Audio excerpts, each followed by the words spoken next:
So today we're out here at a solar farm project with Bill Howard, and we're talking about how things went working with OneMonroe as the cable and component supplier. So on this latest project, you decided to source OneMonroe. I'd love to hear how things went. Were there any surprises along the way, or was it smooth sailing from the start? Things went pretty much as planned. What stood out was we started thinking we'd only use OneMonroe for cable, but it ended up turning into way more than that. Fill us in a little bit on how we ended up playing a much larger role on this project.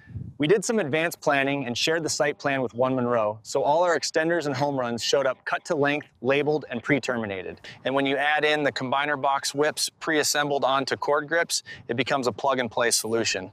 We saved a lot on our labor.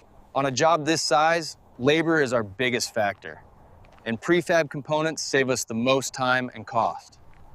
So partnering with OneMonroe in the planning stage helped ensure dependable results, lowering costs, saving labor, and delivering proven, tested quality.